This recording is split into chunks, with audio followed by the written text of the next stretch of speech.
Αν και εσείς ψάχνετε να βρείτε νηστίσιμα κουλουράκια πορτοκαλιού που να είναι εύκολα, πολύ νόστιμα και σε 25 λεπτά στο τραπέζι σας, τότε βρίσκεστε στο κατάλληλο κανάλι. Δείτε τη συνταγή, απολαύστε τη και μην ξεχνάτε να κάνετε ένα like και μια εγγραφή στο κανάλι μου, γιατί έτσι με βοηθάτε να συνεχίσω. Βάλτε ποδιά, πάμε κουζίνα και ξεκινάμε. Καλή σας απόλαυση! Θα χρειαστούμε 270 γραμμάρια φρέσκο χυμό πορτοκάλι, 210 γραμμάρια ζάχαρη κρυσταλλική, 240 γραμμάρια ηλιέλαιο, 2 βανιλίνες, ξύσμα από 2 πολύ καλά πλυμμένα πορτοκάλια, μέτρια σε μέγεθος,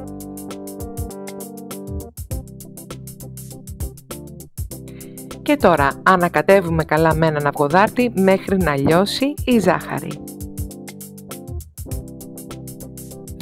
Στη συνέχεια με μιας προσθέτουμε 800 γραμμάρια αλεύρι για όλες τις χρήσεις, 3 τέταρτα κουταλάκι του γλυκού σόδα μαγειρική, μισό κοφτό κουταλάκι baking powder,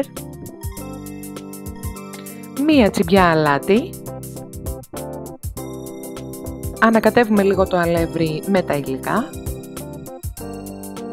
και στη συνέχεια ανακατεύουμε όλα τα υλικά μαζί μέχρι να έχουμε μια πολύ ωραία μαλακή ζύμη.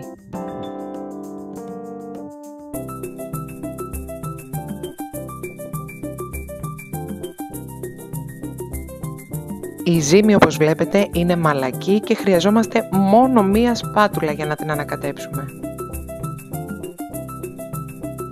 Αφού απορροφήσει όλο το αλεύρι, βλέπουμε ότι είναι μαλακή, όμως δεν κολλάει καθόλου στα χέρια.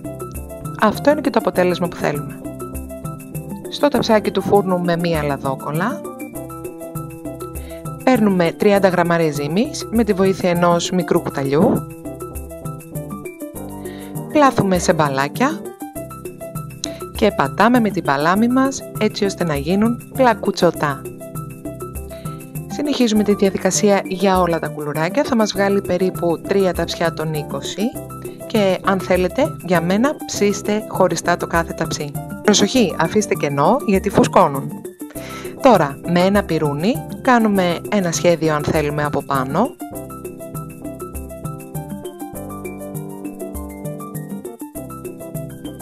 Επίσης, αν θέλετε μπορείτε να κάνετε και το σχέδιο της επιλογής σας. Εγώ προτίμησα αυτό γιατί πραγματικά είναι πάρα πολύ γρήγορο στο να γίνουν. Και ταψί ψήνουμε στους 175 βαθμούς στον αέρα για 14 έως 16 λεπτά, ανάλογα το μέγεθος και τον φούρνο σας.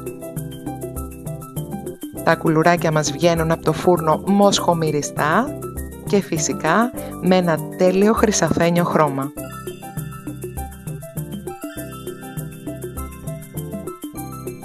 Και κοιτάξτε πόσο αφράτα είναι. Δεν θα πιστεύετε ότι αυτά τα κουλουράκια είναι νηστίσιμα. Καλή σας απόλαυση!